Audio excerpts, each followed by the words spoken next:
I knew the night was going to be awkward the second I saw Sonia Hale standing at the entrance of the private dining room, holding a champagne flute like she owned the place. But I still wasn't prepared for everything that followed. No amount of warning could have prepared me. Julian walked in beside me, hand on my back, guiding me forward like everything was normal, like he hadn't rushed me out of the house, complaining about my dress being too formal for the occasion, like he hadn't been jittery all week about this dinner for his father's 60th birthday. But all of that faded when I saw her. Sonia. She turned, slow, deliberate, lips curving into that tight little smile she always used on me, the one that said she was tolerating my existence, not welcoming it. "Oh," she said, eyes flicking over my outfit. "Mara, you made it. Made it." As if I had ever been the visitor in Julian's life instead of his wife, Julian's hand stiffened on my back. I felt it, felt his entire body tense, but he didn't pull away from her. He didn't question why she was there. He didn't even act surprised. That's what dug the first blade in. His whole family was already seated.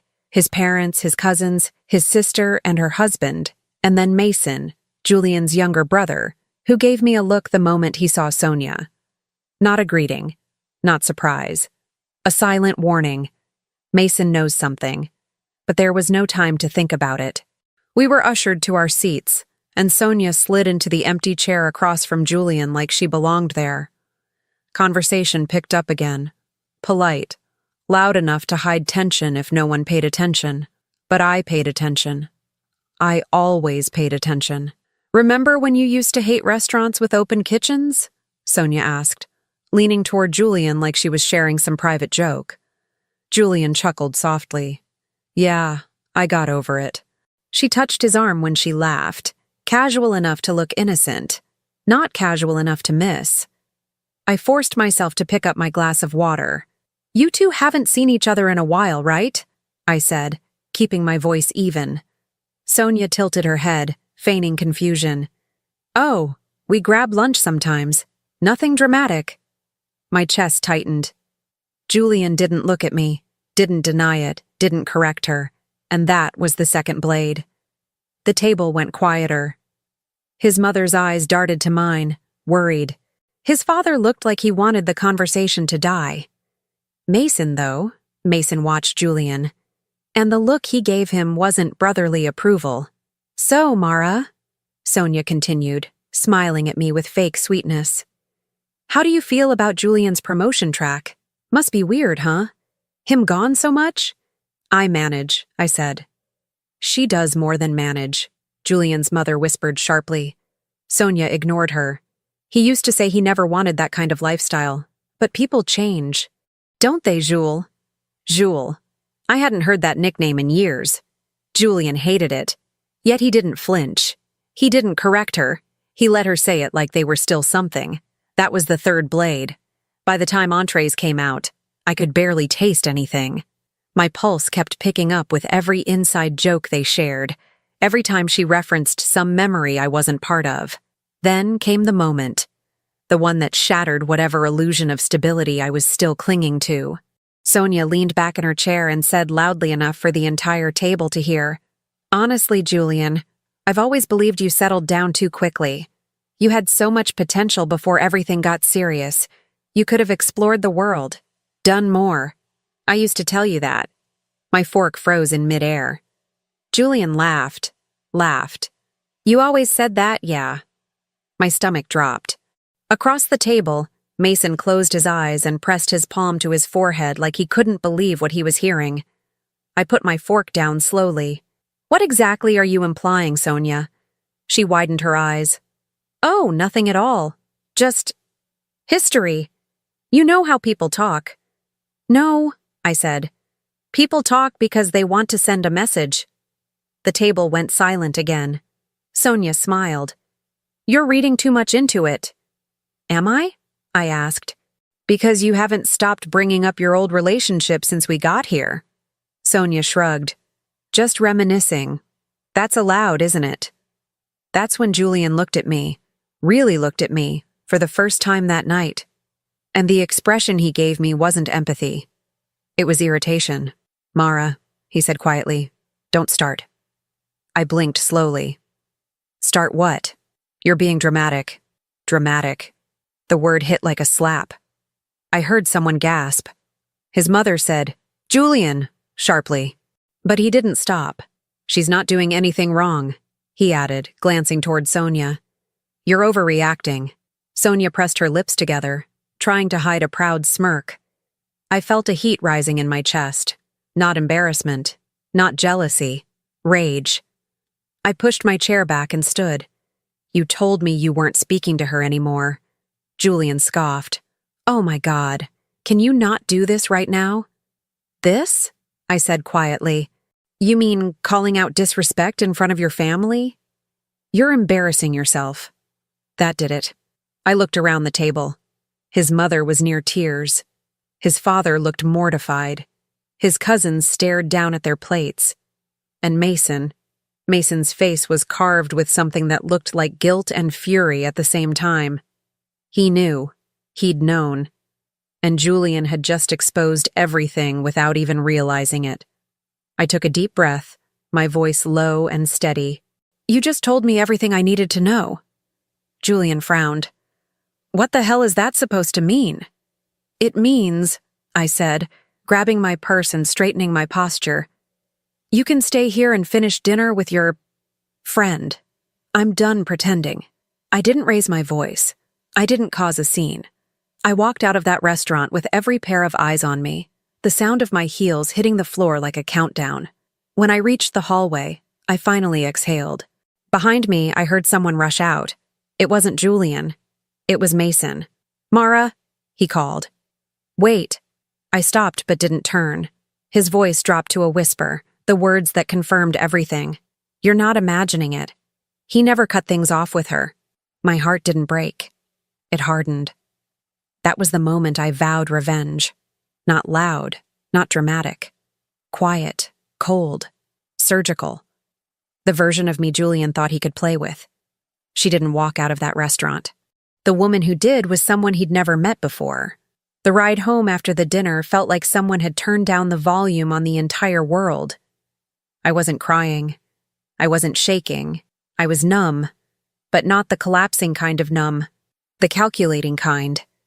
The kind that forms when shock burns off and everything finally makes sense. Because the truth was, this wasn't sudden. The betrayal didn't happen at that dinner.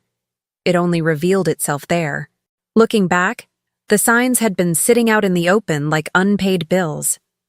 When I met Julian 9 years ago, he was charming in that quiet, focused way.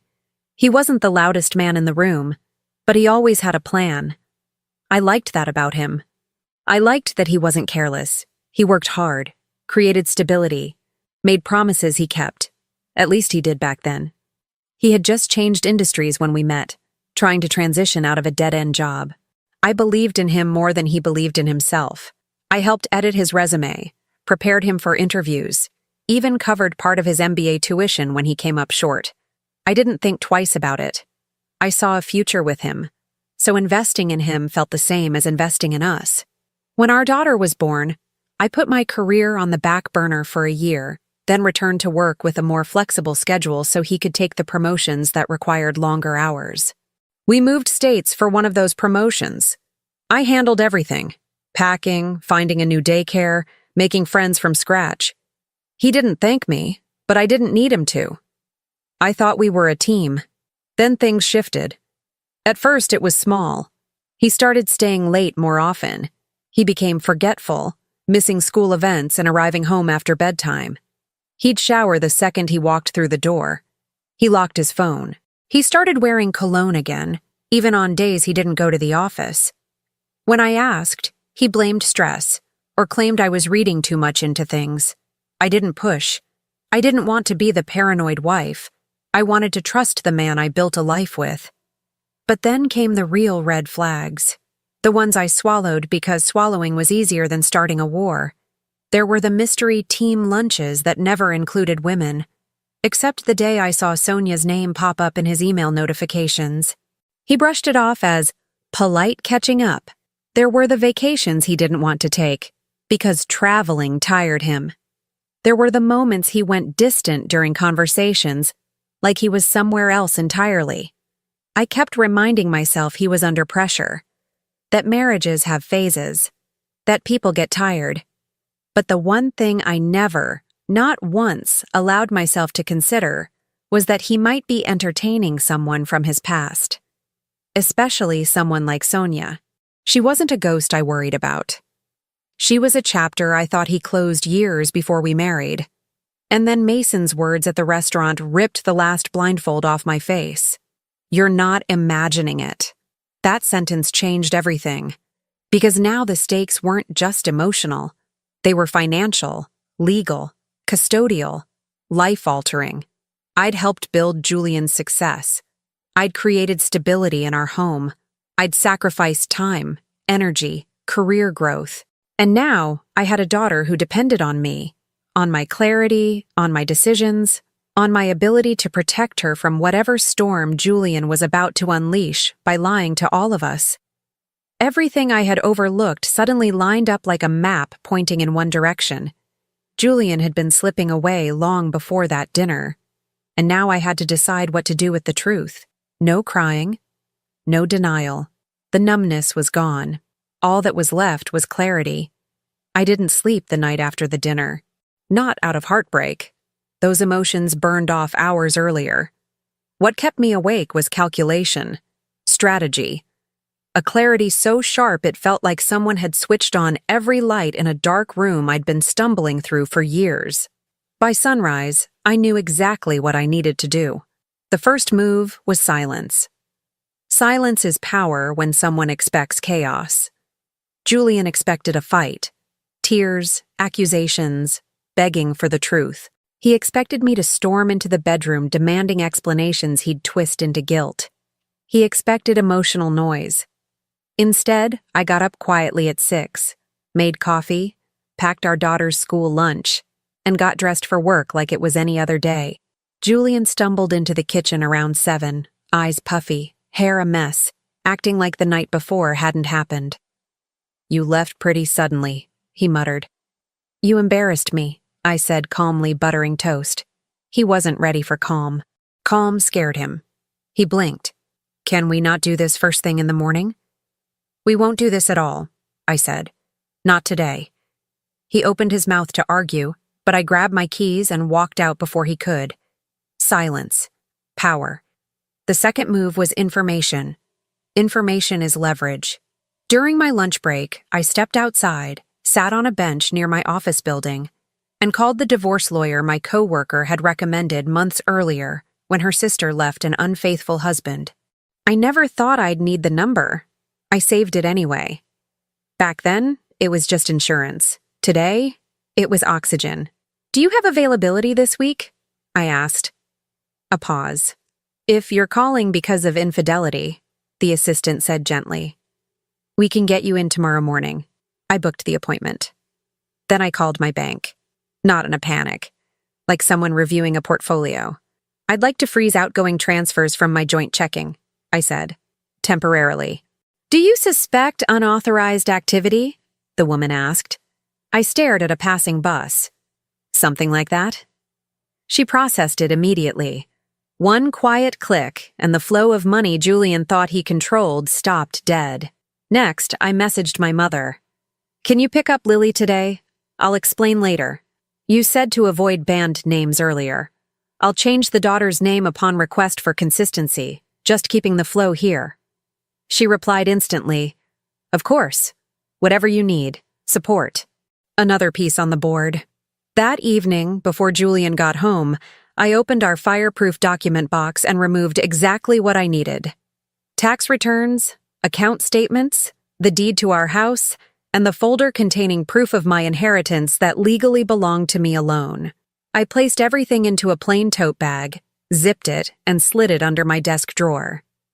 Then I opened my laptop and began gathering digital evidence. Not snooping, not hacking, just confirming what was already visible. The screenshots Mason had sent me the night before were enough to build a foundation.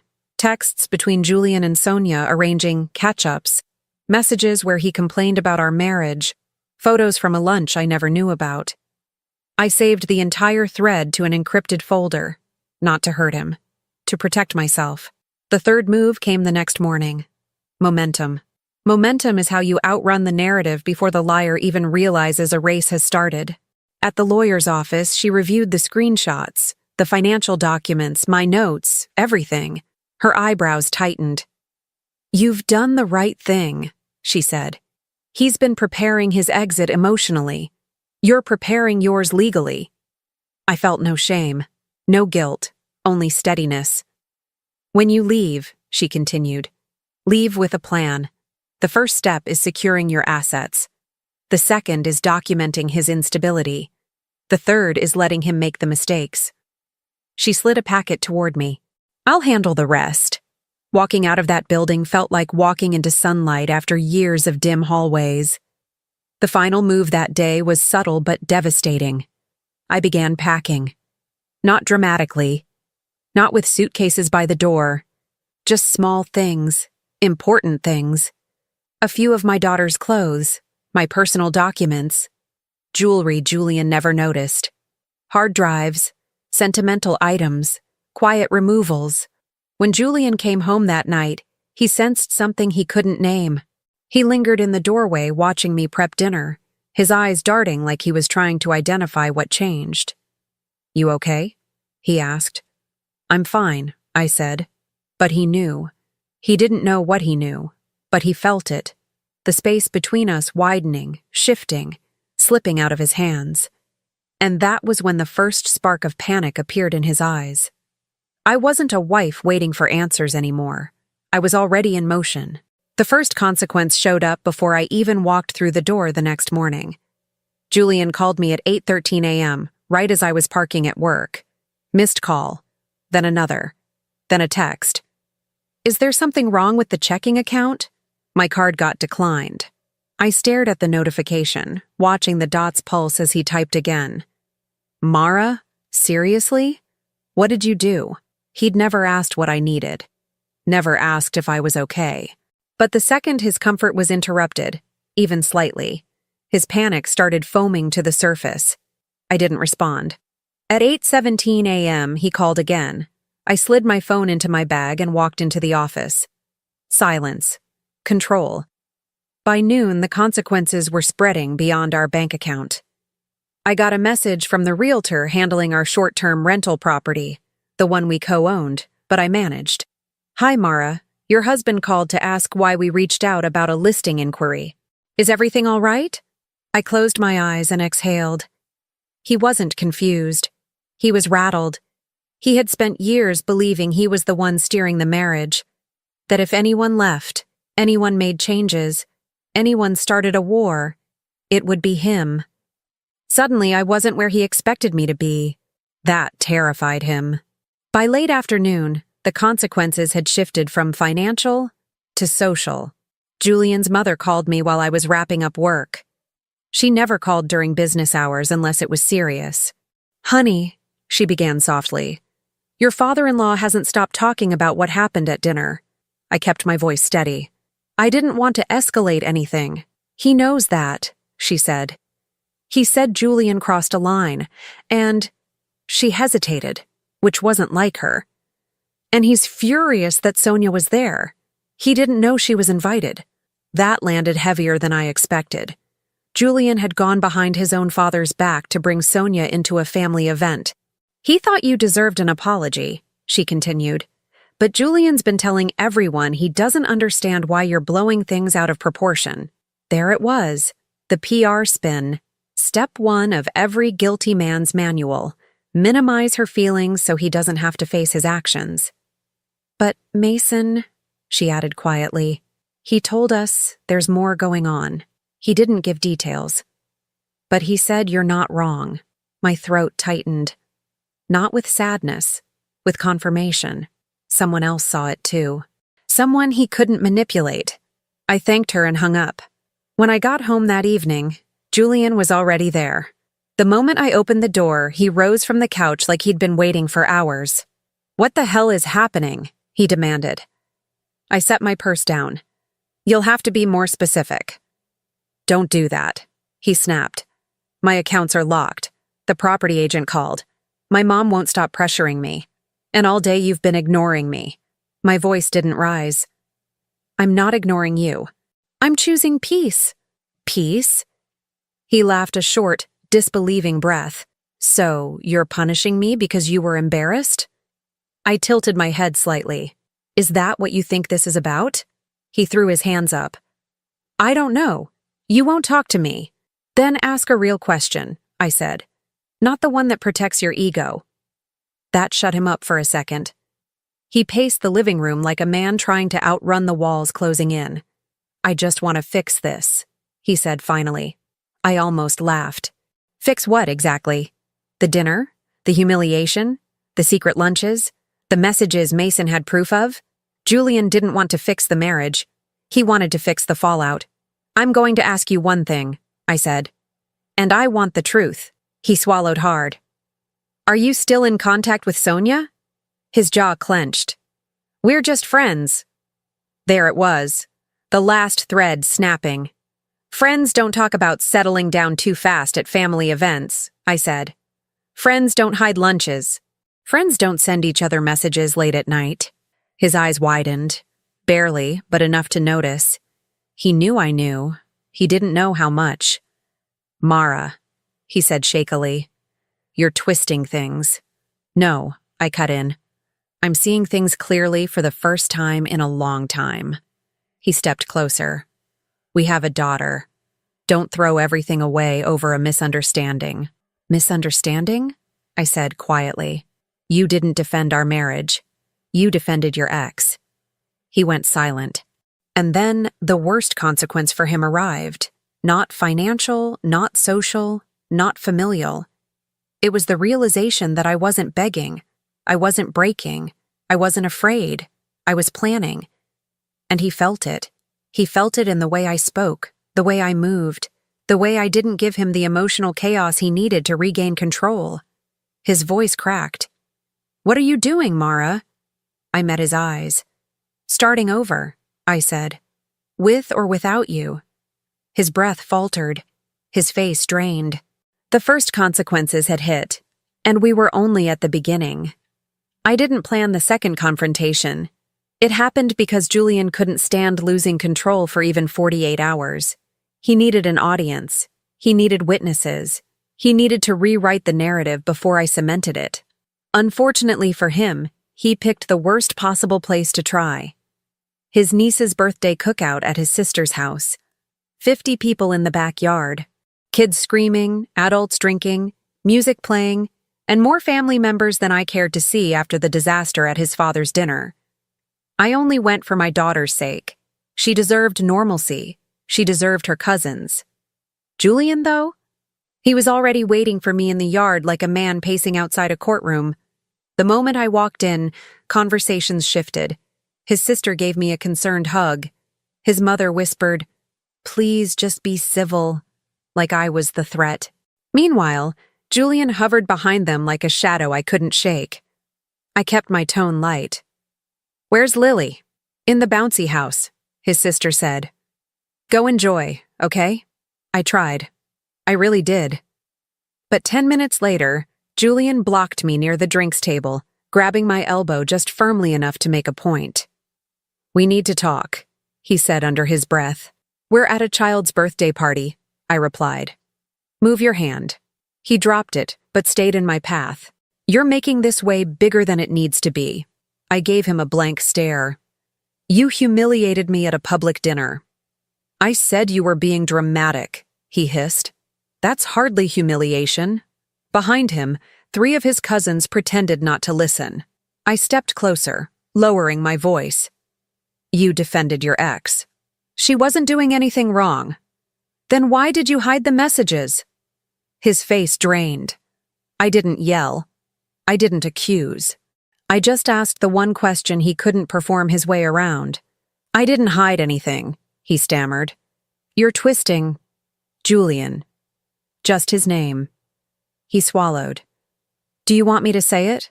I asked quietly. "Or do you want to stop lying?" He opened his mouth, searching for words that didn't exist. He found none. That's when someone approached. "Of course," Of course it was her. Sonia stood there holding a gift bag, sunglasses perched on her head, pretending she hadn't walked in on the most tense moment of our marriage. "Hey," she said, forcing brightness. "I wasn't sure if you two would both be here." I stared at her. Hard. "You weren't invited, were you?" Her smile flickered. Well, Julian said it was fine." My jaw tightened. Julian's sister, overhearing this, whipped her head around. "You said what?" Julian's face turned red. "She asked if she could stop by." "I never invited her," his sister cut in sharply. "Why would I?" The entire backyard shifted. The energy snapped like a pulled wire. People turned. Conversations stalled. Even the kids quieted like they sensed the storm. Sonia's eyes darted. "I didn't mean to cause anything. I just thought—" "You thought what?" I asked. "That this was another chance to reminisce? Another chance for Julian to defend you?" "I never asked him to defend me," she said quickly. I let out a humorless breath. "No, but you enjoyed it." Her face twisted. "You've always been insecure, Mara." That was it. That was her mistake. I stepped forward, voice steady, loud enough for the surrounding tables to hear. "Insecure women don't have screenshots." The crowd fell silent. Julian froze. Sonia's face drained, then flushed, then drained again. I continued, keeping my voice calm, controlled, lethal. "You want to talk about who Julian used to be? Fine. Let's talk about who he is now. A married man sneaking lunches with the woman who keeps inserting herself into a family that didn't invite her. A married man who hides messages. A married man who defends you over his wife." Sonia shook her head. "You're twisting." "I have timestamps," I said simply. Julian choked on air. His sister muttered, "Oh my God." His mother whispered a prayer under her breath. And Mason, standing by the grill, made eye contact with me and gave the smallest nod. The nod that said, "You're not alone." And they all see it now. I turned back to Julian. "You embarrassed me once," I said. "This time? You did it to yourself." Julian stepped forward, voice cracking. "Mara, stop." No. That one word cut through the yard like a blade. Sonia suddenly backed away, mumbling something about leaving. No one stopped her. No one defended her. She walked out alone, the same way I walked out of that restaurant. But this time, Julian was the one everyone stared at. Because humiliation number 2 wasn't mine. It was his. The fallout from the birthday cookout didn't take days. It took hours. By that evening, the whispers had turned into group chats. And the group chats had turned into quiet outrage tucked beneath polite emojis. Julian wasn't used to losing control of a narrative. He'd always been the respectable one, the golden son, the future VP who made good decisions. His family adored him, his colleagues admired him, and he'd built an entire identity around being the stable one. Now, stability had left the building. And the first thing men like him do when they lose control is try to reinvent the story. I noticed the shift on Monday morning. He posted a long, vague message on social media. One of those carefully crafted paragraphs that pretend to be humble, but are really manipulation dressed in softness. Sometimes relationships go through misunderstandings. Privacy matters. Please respect our space as we work through difficult times. Subtext: I am the calm, rational husband. She is the unstable wife causing the storm. Classic. Within minutes, his co-workers and extended family began commenting with supportive platitudes. Stay strong. Every marriage has challenges. Sending prayers. Meanwhile, I was at work drinking burnt office coffee, watching his PR campaign unfold like a pathetic stage play. I hadn't posted a word. Silence was still power. But then the first crack in his performance appeared. That afternoon, I got a text from Mason. You should see this, followed by a screenshot. It was a group chat between the cousins.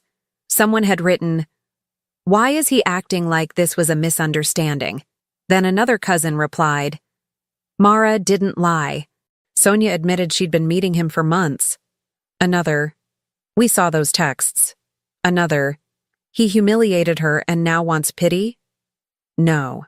The tide was turning, and not because of anything I said, because the truth finally had witnesses.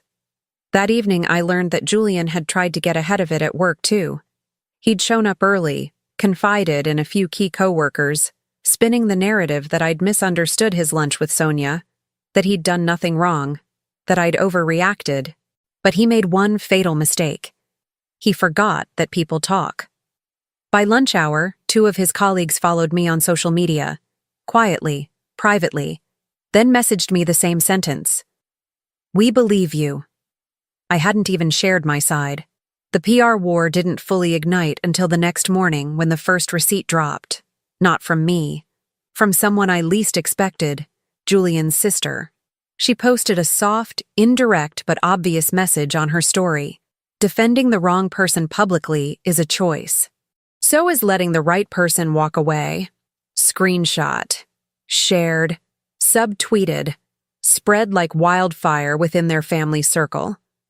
But the real blow came at noon, when someone, still don't know who, leaked one of the screenshots Mason had shown me. A blurred-out version, but the timestamp and tone were unmistakable. Julian. "She's been nagging again. I swear, Sonia, you were right. Maybe I settled too fast." The internet didn't need names. They just needed context. Comments flooded in. "Wow. Not a good look. This is emotional cheating.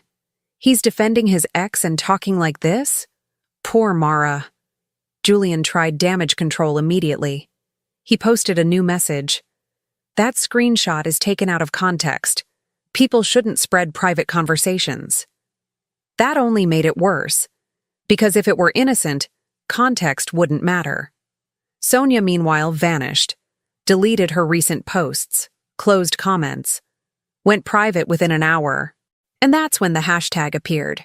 Not viral in a global sense, viral in a community, family, workplace sense, the kind of viral that burns reputations from the inside out. Team Mara. I never asked for it. I never encouraged it. But it kept growing. Friends, cousins, co-workers, even Julian's aunt posted it under vague, supportive messages. Julian spiraled. That night, he barged into our bedroom while I folded laundry. "Are you behind this?" he demanded. His voice shook, not with anger, but fear. "Behind what?" I said without looking up. "The posts? The comments? The screenshot? Someone leaked it." "I didn't leak anything." He stared at me like he couldn't tell whether I was lying or simply not playing his game. "People think I'm some kind of monster," he whispered. "You humiliated me," I said. "People just finally saw it." He gulped air like it hurt. "This is ruining my career." "It's ruining your image," I corrected. "Your career will reflect whatever you built under it." He pressed his palms into his eyes. "I was trying to fix things." "No," I said softly. "You were trying to control the story." He didn't answer, because he knew. He'd lost the narrative, and for the first time in our marriage, he understood what that meant. He wasn't the respected man correcting rumors. He was the exposed man everyone was finally seeing clearly. Julian learned very quickly that losing the public narrative was only the beginning. The real fallout hit where it hurt most: his money, his family, and the future he thought was guaranteed.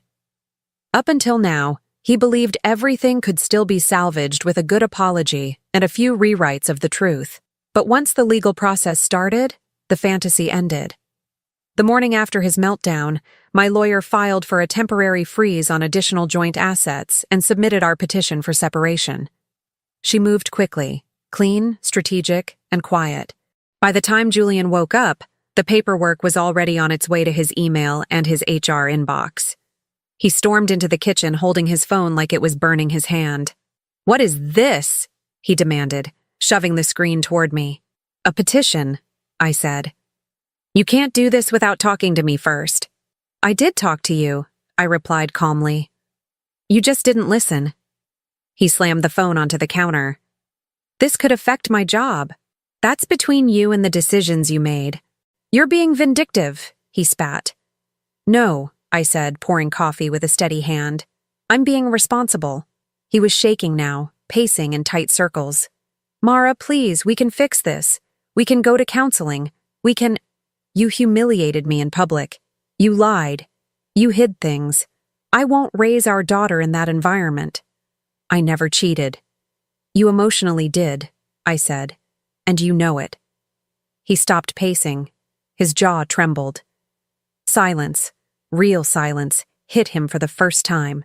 Later that day, he received the next blow, the financial disclosures.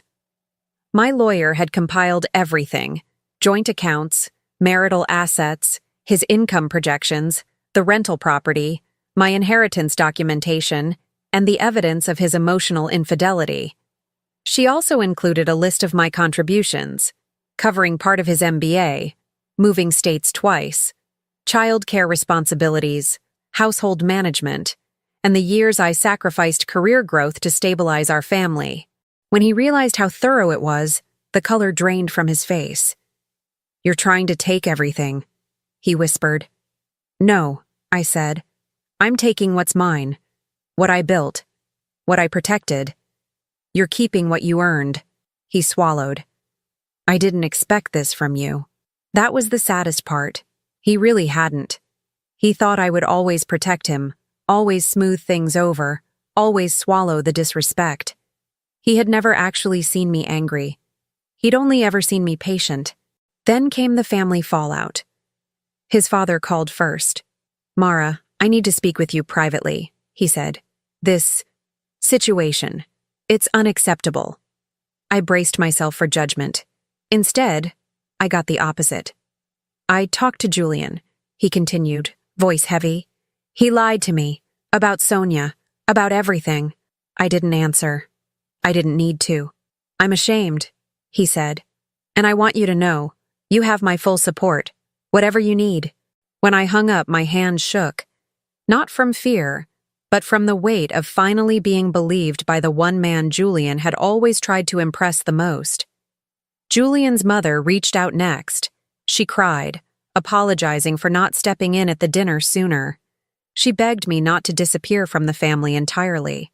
She offered childcare, help, emotional support. His sister sent me a long message admitting she had suspected something was off for months. She told me she confronted Julian privately and he lashed out, which only confirmed everything. He's spiraling, she wrote.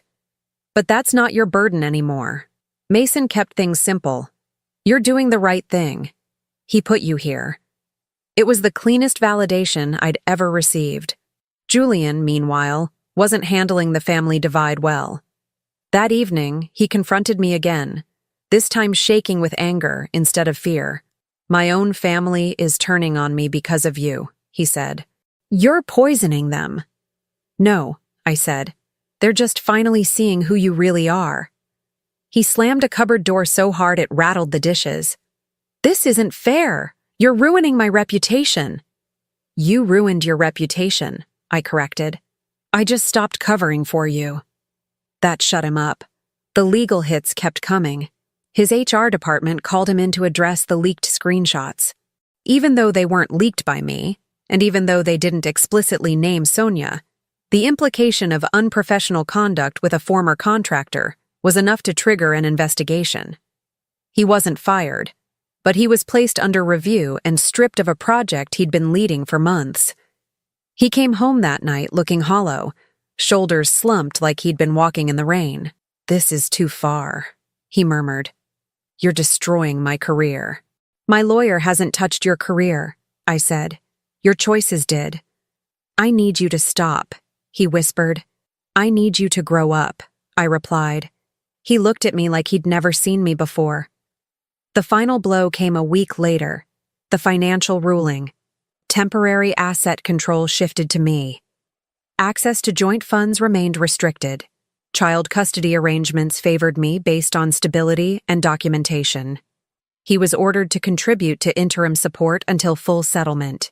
Julian stared at the judge's order like it was written in a language he couldn't understand. I can't afford all this, he muttered. That's unfortunate, the judge said, but it's proportional to your income and the circumstances you created. When we walked out of the courthouse, Julian leaned against the wall, pale and shaking. "This isn't happening," he whispered.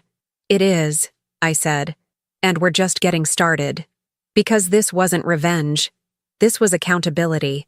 And for the first time in his life, he couldn't escape it. Julian asked to meet one last time on a Thursday evening, the kind of evening that felt too ordinary for something so final. He texted me earlier in the day. "Please, just talk to me. One real conversation." I didn't owe him that. But closure isn't for the person who wronged you. Closure is for the person who's walking away. So I met him. We chose a neutral place, a quiet public park near a lake. I arrived just before sunset, and he was already sitting at a bench like he'd been there for hours. Shoulders hunched forward, suit wrinkled, hair uncombed. He looked like the kind of man who hadn't been sleeping, the kind who finally realized consequences weren't optional. When he saw me approaching, he stood quickly, almost desperately. "Thank you for coming." I kept my distance. "Say what you need to say." He opened his mouth but struggled, like the words were a stone he couldn't swallow. Finally, he exhaled, voice trembling. "I didn't think it would get this bad." I didn't respond. "I didn't think," he repeated, softer, as if hearing his own confession for the first time. "No," I said. "You didn't." He sat back down, elbows on his knees, head in his hands. "Mara, I messed up. I know that. I know I hurt you. I know I crossed lines." "Crossed?" I asked quietly. "You didn't just cross lines, Julian. You erased them." He winced like the sentence physically hit him. "I never wanted this," he said. "I never meant to destroy everything." "You didn't destroy everything," I said. "You destroyed your part in it." He closed his eyes, inhaled shakily. "I thought I could fix it." "You wanted to fix the embarrassment," I corrected, "not the marriage." He didn't argue. I sat down, leaving a full bench space between us. "How long have you really been seeing her?" I asked. He shook his head quickly. It wasn't physical." "Then it was worse," I said. "You gave her the emotional version of you that should have been mine." He pressed both hands against his forehead. I know. I didn't realize how unhappy I'd gotten." "You weren't unhappy," I said. "You were ungrateful." He flinched. The wind picked up slightly, brushing leaves across the pavement. A jogger passed somewhere behind us. It felt absurd. How normal the world looked while our marriage was bleeding out between us. Finally, he spoke again. "Is there really nothing left to save?" "There's our daughter," I said. "We will co-parent. We will keep it civil. We will communicate responsibly. But our marriage?" I shook my head. "It's over." His breathing changed. Faster, more uneven. "I love you," he whispered. I looked at him for a long time. Long enough to remember the early days, the small sweetnesses, the man I once believed in. And then I remembered the dinner, the secrecy, the lies, the humiliation, the way he defended another woman while I sat beside him swallowing shame he created. "No," I said softly. "You don't love me. You love the version of me who tolerated everything." A tear slid down his cheek.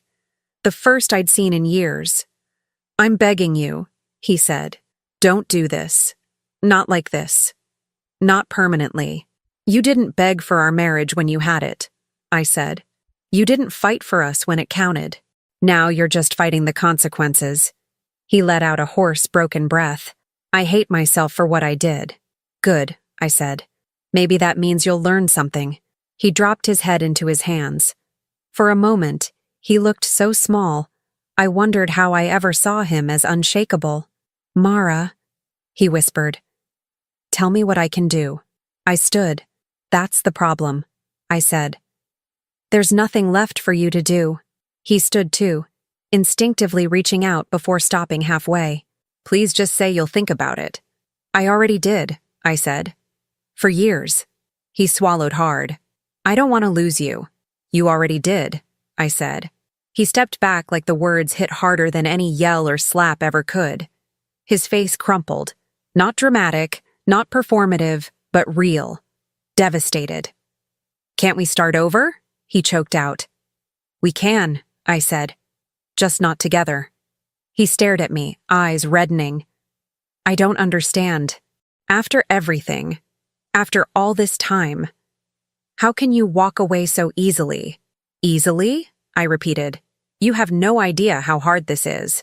But loving you almost ruined me.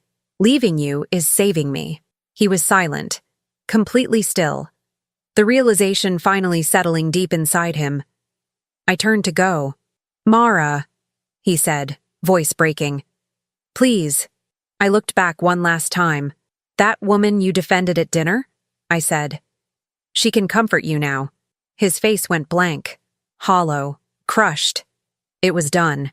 I walked away without looking over my shoulder, without softening, without granting him the mercy of hope. Each step felt like reclaiming a piece of myself he never appreciated. Behind me, I heard him sob quietly, a broken sound swallowed by the wind. I didn't turn back. Some stories don't end with forgiveness. Some end with truth. And mine ended right here, with the one line he'd never forget. "I didn't destroy you, Julian. You handed me every tool." 6 months later, my life didn't look anything like the version I thought I'd be living when I first walked down the aisle. But it finally felt like mine. The divorce was finalized 2 weeks ago. Not with drama or screaming or desperate negotiations. It ended the same way the marriage did. Quietly, after a long, painful unraveling, only one of us was willing to acknowledge. The judge granted me primary custody, the house, and a fair share of assets based on contributions and stability. It wasn't a victory. It was justice. And justice always lands softer than revenge. My daughter adjusted faster than I feared she would. Kids can sense peace the way adults sense tension. Our home is calmer now. No more walking on eggshells. No more waiting for the sound of a key in the door followed by excuses about traffic or last-minute work. She sleeps better. I sleep better.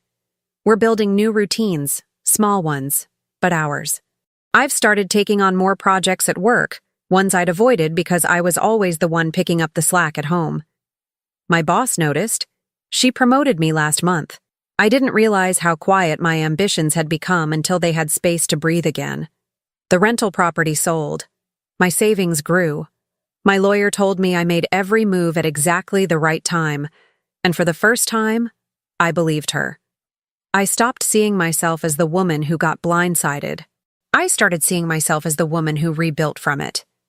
As for Julian, the last I heard, he moved into a small apartment downtown. His company didn't fire him, but he was quietly pushed out of the promotion track. HR found conduct concerns. They phrased it diplomatically, but everyone knew what it meant. His father pulled back financial support, not out of spite, but disappointment. His siblings keep their distance. Even at family events, he shows up late and leaves early. I've run into him twice. Once at a grocery store, once in the parking lot of our daughter's school. He always looks like he wants to say something, apologize again, ask how I've been, ask if I miss him. But the words never come.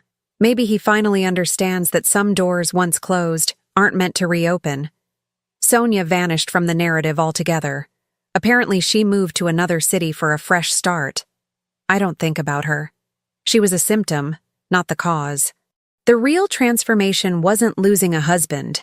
It was losing the version of myself who accepted crumbs and called it commitment, who rationalized disrespect because she didn't want to seem dramatic, who believed loyalty meant shrinking herself to keep the peace. The woman I am now doesn't shrink. Sometimes, late at night, after my daughter is asleep and the house is quiet, I look around at the life I've rebuilt, one decision at a time. And I feel something I didn't expect to feel this soon. Freedom, not the loud, celebratory kind. The kind that feels like breathing deeply after years of holding it in. If there's one thing this entire story taught me, it's this. Betrayal doesn't break you, it reveals you. And walking away isn't the end. It's the beginning of the life you should have chosen sooner.